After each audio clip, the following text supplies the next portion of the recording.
চট্টগ্রামের ফটিকছড়ি থানার হত্যা ও অস্ত্র মামলায় শীর্ষ সন্ত্রাসী ডেভিড ইমনকে ফাঁসির আদেশ দিয়েছেন আদালত। চট্টগ্রামের শীর্ষ সন্ত্রাসী ডেভিড ইমন ফাঁসির সাজা দিয়েছে আদালত। আদালতে নিজের সকল দোষ স্বীকার করে নিয়েছে চট্টগ্রামের ধন ডেভিড ইমন, তাই আদালত তাকে ফাঁসির হুকুম দিয়েছে। মোবারক হোসেন প্রকাশ ইমন, প্রকাশ ডেভিড ইমনকে একই আদালত আলাদাভাবে আরো 5 দিনের রিমান্ড মঞ্জুর করেছেন। আন্ডারওয়ার্ল্ডের শীর্ষ ডন এবং প্রতিবেশী দেশের একটি বিশেষ গোয়েন্দা সংস্থার অত্যন্ত সক্রিয় চর ডেভিড ইমন শীর্ষ অপরাধীকে 24 ঘন্টার মধ্যে সর্বোচ্চ শাস্তির নির্দেশ। শীর্ষ সন্ত্রাসী ডেভিড ইমনকে গ্রেপ্তারের পরে রিমান্ডে অবশেষে ভয়ানক তথ্য দিয়েছেন। তার সঙ্গে আর কোন কোন নেতাকর্মী জড়িত, কোন দলের কোন প্রধান কেন্দ্রীয় নেতাকর্মী জড়িত, পুলিশ শুনে রীতিমতো অবাক হয়ে গেছে। বিস্তারিত জানতে ভিডিওগুলো দেখতে থাকুন। অবশেষে পুলিশের জালে ধরা পড়ল শীর্ষ সন্ত্রাসী ডেভিড ইমন। অবশেষে ধরা পড়েছে চট্টগ্রামের বহুল আলোচিত দুর্ধর্ষ শীর্ষ সন্ত্রাসী ডেভিড ইমন। তোর বাড়ি কই সেটা জিজ্ঞাসি? আমার বাড়ি চট্টগ্রাম। চাঁদা না পেয়ে বাসাবাড়ি কিংবা ব্যবসা প্রতিষ্ঠানে হামলা ভাঙচুরের দৃশ্য একসময় সিনেমার পর্দাতেই বেশি দেখা যেত। গত কয়েক মাসে বন্দরনগরী চট্টগ্রামের ব্যবসায়ীদের ঘুম উড়িয়ে দিয়েছিল একটি মাত্র নাম, মোবারক হোসেন ইমন ওরফে ডেভিড ইমন। আমি ডেভিড ইমন বলতেছি, আপনি আমার ডিটেইলস পুলিশ কমিশনার থেকে জিজ্ঞেস করেন, আমার নাম্বারটা দেখায়েন, আপনি না চিনলে বুঝছেন। চট্টগ্রামের ফটিকছড়ি থানার হত্যা ও অস্ত্র মামলায় শীর্ষ সন্ত্রাসী ডেভিড ইমন সহ 5 আসামিকে 5 দিন করে মোট 10 দিনের রিমান্ড দিয়েছেন আদালত। ফটিকছড়ি থানার 2 মামলায় চট্টগ্রামের শীর্ষ সন্ত্রাসী ডেভিড ইমনের 10 দিনের রিমান্ড মঞ্জুর করেছে আদালত। দর্শক দেখলেন সেই ভয়ঙ্কর আলোচিত ডেভিড ইমন। আমি আজকে রিপোর্টটা দেখছিলাম, একটা বিস্তারিত রিপোর্ট। ব্যাট বল হাতে যা স্বপ্ন ছিল জাতীয় দলের জার্সি গায়ে চাপানোর, সেই মোবারক হোসেন ইমন এক সময় পরিচিত হয়ে ওঠেন ডেভিড ইমন। অবশেষে মারা গেলেন ডেভিড ইমন। তো বন্ধুরা, ডেভিড ইমনের দাফন কাফন কোথায় করা হবে এবং তাকে কিভাবে ফাঁসি দেওয়া হয়েছে তা আজকের ভিডিওতে লাইভ প্রুফ তুলে ধরা হবে। বন্ধুরা চলুন ভিডিওতে আজকে আর বেশি কথা বাড়াবো না, সরাসরি আজকে আমরা চলে যাব মূল ভিডিওতে। আর সেখানে আজকে আমরা দেখব এই ডেভিড ইমনকে কিভাবে ফাঁসি দেওয়া হয়েছে এবং তার কবরস্থান কোথায় হবে, সেই ভিডিওটি আমরা একটু পরেই দেখে আসতেছি। তার আগে আমরা ছোট্ট একটি ভিডিও ক্লিপ দেখে আসবো, তারপরেই চলে যাব মূল ভিডিওতে। বন্ধুরা ধৈর্য ধরে একটি লাইক দিয়ে আমাদের সম্পূর্ণ ভিডিওটি দেখতে থাকুন। চট্টগ্রামের শীর্ষ সন্ত্রাসী ডেভিড ইমনকে কারাগারে পাঠিয়েছে আদালত। তাকে 10 দিনের রিমান্ডে চায় পুলিশ। ডেভিড ইমন বলতেছি, আপনি আমার ডিটেইলস পুলিশ কমিশনার থেকে জিজ্ঞেস করেন, আমার নাম্বারটা দেখায়েন, আপনি না চিনলে বুঝছেন। আমি আপনারা বলতেছি যে ব্যবসা বাণিজ্য এখন থেকে আমরা করবো, আপনারা আর ব্যবসা বাণিজ্য করিয়েন না। একদিন হঠাৎ আপনার মোবাইলে বিদেশি নম্বর থেকে ফোন এলো। ফোনের ওপাশের ব্যক্তি আপনার বাড়ি, ব্যবসা, নির্মাণাধীন ভবন, এমনকি আপনার সন্তান কোথায় পড়াশোনা করে সব তথ্য এক নিঃশ্বাসে বলে দিল। তারপর মাত্র একটি বাক্য, টাকা না দিলে পরে লাশ হবে আপনার পরিবারের। দর্শক, ঠিক এমনভাবেই কোটি কোটি চাঁদাবাজির এক ভয়ঙ্কর সাম্রাজ্য গড়ে তুলেছিল চট্টগ্রামের শীর্ষ সন্ত্রাসী মোবারক হোসেন ইমন, যিনি ডেভিড ইমন নামেও পরিচিত। অবশেষে ভারতে পালিয়ে যাওয়ার পথে পুলিশের হাতে গ্রেপ্তার হয়েছেন তিনি। কিন্তু প্রশ্ন হলো, কিভাবে পরিচালিত হতো এই বিশাল চাঁদাবাজির সিন্ডিকেট? কারা সংগ্রহ করত টাকা আর কোথায় যেত সেই কোটি কোটি টাকা? আজকের এই ভিডিওতে তুলে ধরছি সেই রোমহর্ষক চাঁদাবাজি সিন্ডিকেটের ভেতরের গল্প। পুলিশের তথ্য অনুযায়ী ডেভিড ইমন ছিলেন পলাতক সন্ত্রাসী সাজ্জাদ আলীর অন্যতম ঘনিষ্ঠ অনুসারী। তার বিরুদ্ধে রয়েছে অন্তত 15টি মামলা। দীর্ঘদিন ধরেই তিনি পুলিশের নজরদারিতে ছিলেন। শেষ পর্যন্ত যশোর সীমান্ত দিয়ে ভারতে পালিয়ে যাওয়ার চেষ্টা করার সময় 3 সহযোগী সহ তাকে গ্রেপ্তার করা হয়। আদালতে হাজির করার পর তাকে কারাগারে পাঠানো হয়েছে। তবে তদন্তকারীদের মতে এই গ্রেপ্তার শুধু একজন সন্ত্রাসীর নয়, বরং একটি সুসংগঠিত চাঁদাবাজ চক্রের মুখোশ উন্মোচন করেছে। তদন্তে উঠে এসেছে, চাঁদা দাবি করার আগে লক্ষ্যবস্তু ব্যক্তিকে নিয়ে দীর্ঘদিন ধরে তথ্য সংগ্রহ করা হতো। ব্যবসায়ীর আয়ের উৎস, সম্পদের পরিমাণ, কোথায় ভবন নির্মাণ হচ্ছে, পরিবারের সদস্য কারা, কে কোথায় পড়াশোনা করেন সবকিছুই আগে থেকে জেনে নিত ইমনের সোর্সরা। আলাদা আলাদা তথ্যদাতা ছিল যারা নিয়মিত এসব তথ্য সংগ্রহ করত। সব তথ্য হাতে পাওয়ার পর শুরু হতো আসল খেলা। বিদেশি হোয়াটসঅ্যাপ নম্বর থেকে ফোন করা হতো। ফোনের ওপাশে থাকা ব্যক্তি এমনভাবে পরিবারের প্রতিটি সদস্যের তথ্য বলতেন যেন তিনি প্রতিদিন তাদের অনুসরণ করছেন। এরপর দাবি করা হতো কয়েক লাখ টাকা থেকে শুরু করে কয়েক কোটি টাকা পর্যন্ত চাঁদা। টাকা না দিলে গুলি, হামলা কিংবা পরিবারের সদস্যকে হত্যা করার হুমকি দেওয়া হতো। সম্প্রতি দক্ষিণ পাহাড়তলির এক ব্যবসায়ী এই ভয়ঙ্কর অভিজ্ঞতার কথা জানিয়েছেন। জুন মাসের শেষ দিকে বিদেশি নম্বর থেকে ফোন করে ডেভিড ইমন নিজেকে বড় সাজ্জাদের সহযোগী পরিচয় দেন। ব্যবসায়ীর নির্মাণাধীন বহুতল ভবনের কথা বলেন, ব্যবসার বিস্তারিত তুলে ধরেন, এমনকি তার ছেলেমেয়েরা কোথায় পড়াশোনা করেন তাও জানিয়ে দেন। এরপর দাবি করেন 20 লাখ টাকা। হুমকি ছিল স্পষ্ট, চাঁদা না দিলে কলেজ পড়ুয়া বড় ছেলেকে হত্যা করা হবে। এই অবস্থায় ওই ব্যবসায়ী বিভিন্ন প্রভাবশালী ব্যক্তির মাধ্যমে বিষয়টি সমাধানের চেষ্টা করেন, কিন্তু কেউই ইমনকে রাজি করাতে পারেননি। বরং এরই মধ্যে তার নির্মাণাধীন ভবনে হামলা চালানো হয়। নিরাপত্তা প্রহরীকেও মারধর করা হয়। পরে বাধ্য হয়ে ব্যবসায়ী ইমনের কাছে অনুরোধ করেন টাকা কমানোর জন্য। শেষ পর্যন্ত 20 লাখ টাকা থেকে কমিয়ে 5 লাখ টাকায় সমঝোতা হয়। এরপরও শেষ হয়নি নাটক। ইমনের নির্দেশ ছিল নগদ টাকা দিতে হবে। বিদেশি হোয়াটসঅ্যাপ নম্বর থেকে ফোন করে তার এক সহযোগী ব্যবসায়ীকে নগরের অক্সিজেন এলাকায় যেতে বলেন, কিন্তু তিনি যেতে রাজি না হয় দুই যুবক একটি অটোরিকশা নিয়ে সরাসরি তার বাসার সামনে আসে। সেখান থেকে নগদ 5 লাখ টাকা নিয়ে তারা চলে যায়। ওই ব্যবসায়ী একা নন, আরও অন্তত 5 জন ভুক্তভোগী একই ধরনের অভিজ্ঞতার কথা জানিয়েছেন। তাদের সবার কাছ থেকে নগদে টাকা সংগ্রহ করা হয়েছে। তবে নিরাপত্তার স্বার্থে কেউই প্রকাশ্যে মুখ খুলতে রাজি হননি, কারণ তাদের আশঙ্কা ডেভিড ইমন যদি ভবিষ্যতে জামিনে মুক্তি পান কিংবা তার সহযোগীরা বাইরে থাকে তাহলে আবারও তাদের ওপর হামলা হতে পারে। পুলিশের তদন্তে আরও চাঞ্চল্যকর তথ্য বেরিয়ে এসেছে। নগদে সংগ্রহ করা এসব টাকা সরাসরি ইমনের হাতে যেত না। চট্টগ্রাম নগর ও জেলার বিভিন্ন এলাকা থেকে টাকা সংগ্রহ করে বাহকরা নিয়ে যেত জিইসি মোড় এলাকায় একটি রেস্টুরেন্টে। সেখানে ইউসুফ নামের এক ব্যক্তির কাছে জমা দেওয়া হতো পুরো অর্থ। এরপর ইউসুফের কাজ ছিল সেই টাকা বিভিন্ন ব্যাংক হিসাব কিংবা হুন্ডির মাধ্যমে ডেভিড ইমনের কাছে পৌঁছে দেওয়া। অর্থাৎ পুরো চাঁদাবাজি চক্রটি ছিল ধাপে ধাপে পরিচালিত একটি সংগঠিত নেটওয়ার্ক। পুলিশ জানিয়েছে চক্রটির প্রতিটি কাজের জন্য আলাদা আলাদা দল ছিল। একটি দল তথ্য সংগ্রহ করত, আরেকটি দল বিদেশি নম্বর থেকে ফোন করে হুমকি দিত, অন্য একটি দল নগদ টাকা সংগ্রহ করত, আবার আলাদা দল হামলা, ভাঙচুর কিংবা গুলিবর্ষণের মতো সহিংস কর্মকাণ্ড চালাতো। অর্থাৎ একজন সদস্য অন্য দলের সদস্যকে প্রায় চিনতই না। ফলে আইন শৃঙ্খলা বাহিনীর জন্য পুরো নেটওয়ার্ক শনাক্ত করা কঠিন হয়ে পড়ত। প্রাথমিক জিজ্ঞাসাবাদে ডেভিড ইমন পুলিশের কাছে স্বীকার করেছেন ধরা পড়ার ঝুঁকি কমাতেই তিনি সরাসরি ব্যাংকে টাকা নিতেন না। বেশিরভাগ ক্ষেত্রে নগদ টাকা সংগ্রহ করা হতো। আর যারা টাকা আনতো তারা সাধারণত সেই এলাকার বাসিন্দা নয়, অন্য এলাকা থেকে এসে টাকা নিয়ে আবার দ্রুত সরে পড়ত। এতে ভুক্তভোগীরাও তাদের শনাক্ত করতে পারত না।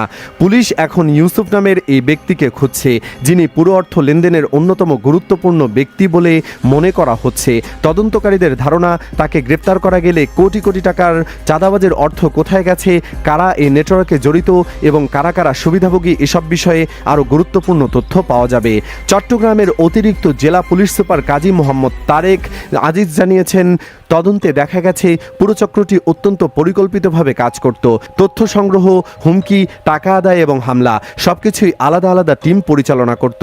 ফলে এক সদস্য ধরা পড়লেও পুরো নেটওয়ার্ক সম্পর্কে তথ্য পাওয়া কঠিন হয়ে যেত।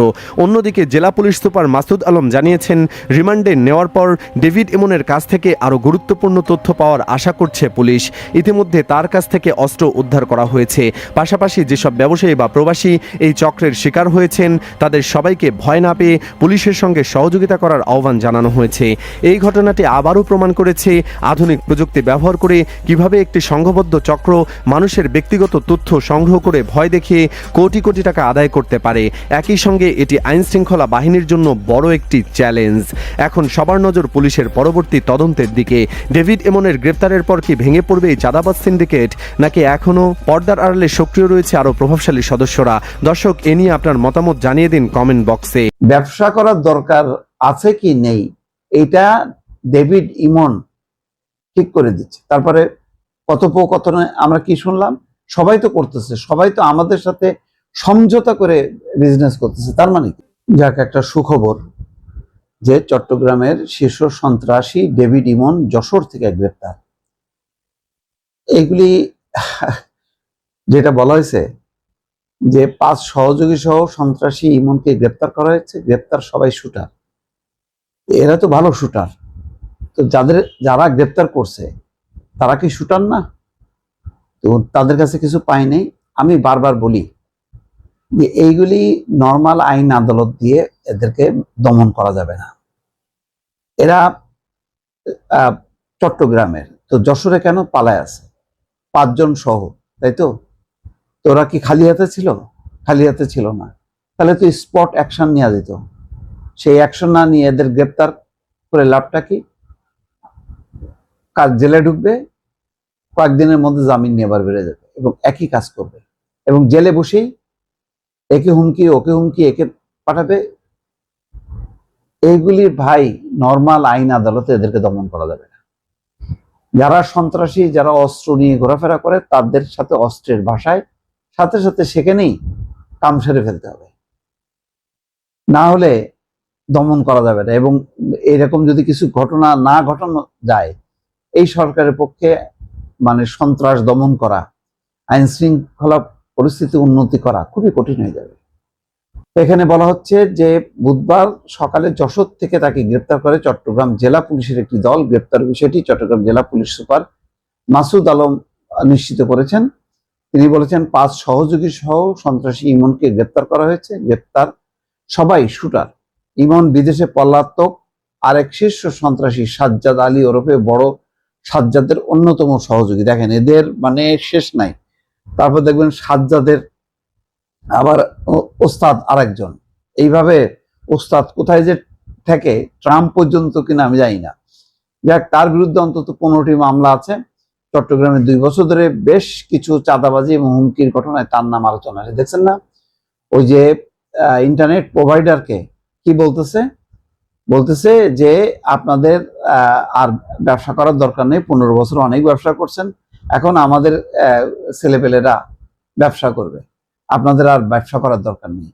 ব্যবসা করার দরকার আছে কি নেই এটা ডেভিড ইমন ঠিক করে দিচ্ছে। তারপরে কথোপকথনে আমরা কি শুনলাম, সবাই তো করতেছে, সবাই তো আমাদের সাথে সমঝোতা করে বিজনেস করতেছে। তার মানে কি, মানে আমাদেরকে ট্যাক্স দিয়ে ব্যবসা করতেছে।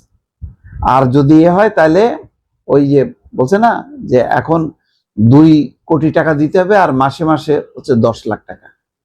এইভাবে চলতেছে। দেখেন, সে দামি একটা জিন্সের প্যান্ট, এরকম দামি শার্ট পরা, ভাবলে সিন কোনো তার নেই, পিছনে হাত করা পরানো।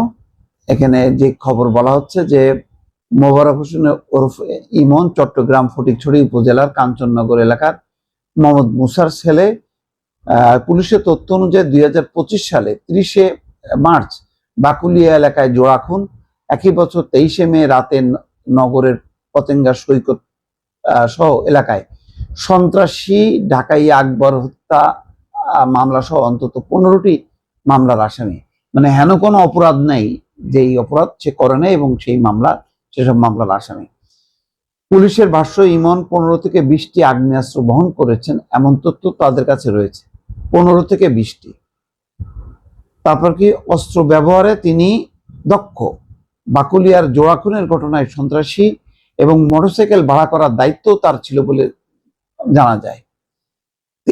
এদেরকে কি করবেন? এদের বিরুদ্ধে তো কোনো সাক্ষ্য পাওয়া যাবে না, কেমনে বিচার করবেন? এই জন্য এদেরকে স্পট অ্যাকশনে নাই করে দিতে হবে, এছাড়া আর কোনো উপায় আছে বলে আমার মনে হয় না। তোর বাড়ি কই সেটা জিজ্ঞাসি? আমার বাড়ি চট্টগ্রাম। চাঁদা না পেয়ে বাসাবাড়ি কিংবা ব্যবসা প্রতিষ্ঠানে হামলা ভাঙচুরের দৃশ্য একসময় সিনেমার পর্দাতেই বেশি দেখা যেত। নির্দিষ্ট সময় বেঁধে দিয়ে চাঁদা দাবি, টাকা দিতে অস্বীকৃতি জানালে সন্ত্রাসীদের হামলার এসব দৃশ্য এখন আর শুধু সিনেমার গল্পেই সীমাবদ্ধ নেই। চট্টগ্রামের প্রতিনিয়তই দেখা মিলছে এমন ঘটনার, আর তার নেতৃত্বে ছিল ডেভিড ইমন। মূলত চট্টগ্রামে চাঁদা না পেয়ে প্রকাশ্যে ইন্টারনেট সেবাদানকারী প্রতিষ্ঠানে হামলা ভাঙচুরের পর আলোচনায় আসেন সন্ত্রাসী ডেভিড ইমনের নাম। AKS অর্জন করল গিনেস ওয়ার্ল্ড রেকর্ডস। AKS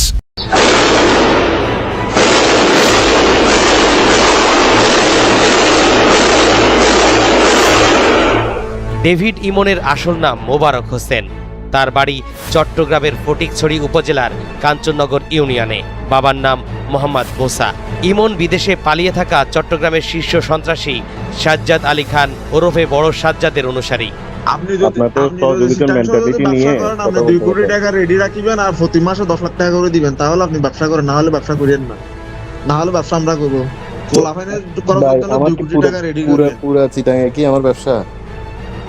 আপনার কয়টা লাইন আছে আমার সবকিছু জানা আছে, বুঝছেন? একসময় তিনি রাউজান এলাকায় বালু মহালের টাকা তুলতেন।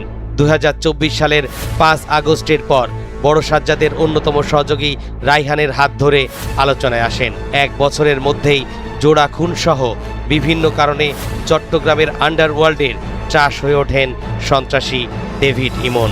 গত 2 বছরে কমবেশি 7 হত্যাকাণ্ড ঘটিয়েছে এই ইমন। 2025 সালের 30 মার্চ চট্টগ্রামের বাকলিয়ায় প্রাইভেট কারে গুলি করে 2 জনকে হত্যা করা হয়, যে হত্যা মামলার অন্যতম আসামি ডেভিড ইমন। তার মাত্র 2 মাস না যেতেই 23 মার্চ রাতে পতেঙ্গা সমুদ্র সৈকতে গুলি করে হত্যা করা হয় আরেক সন্ত্রাসী ঢাকাইয়া আকবরকে। সে অভিযোগেও সরাসরি জড়িত এই ইমন। ডেভিড ইমন সহ আরও যে 3 জন আছে, সবাই আসলে তারা ক্লোজ অ্যাসোসিয়েটস, এবং এরা কিন্তু একেবারে ওই যে শুটার বলা যায়, বিভিন্ন জায়গায় সন্ত্রাসী কার্যক্রম থেকে শুরু করে চাঁদাবাজি সকল কার্যক্রমে তারা ওস্তাদ। একই বছরের 5 নভেম্বর চট্টগ্রাম 8 আসনের বর্তমান সংসদ সদস্য এরশাদুল্লাহ নির্বাচনী প্রচারণায় গুলিতে নিহত হন শীর্ষ সন্ত্রাসী সারোয়ার হোসেন বাবলা। এই ঘটনার অন্যতম অভিযুক্ত এই ডেভিড ইমন। তথ্য বলছে বিদেশে থাকা চট্টগ্রামের বর্তমান শীর্ষ সন্ত্রাসী বড় সাজ্জাদের সেকেন্ড ইন কমান্ড চট্টগ্রামের আন্ডারওয়ার্ল্ডের নিয়ন্ত্রণ করছে ডেভিড ইমন ও রাইহান আলম, যাদের চাঁদাবাজিতে অতিষ্ঠ চট্টগ্রাম নগরী থেকে শুরু করে হাটহাজারী ও রাউজানের ব্যবসায়ীরা।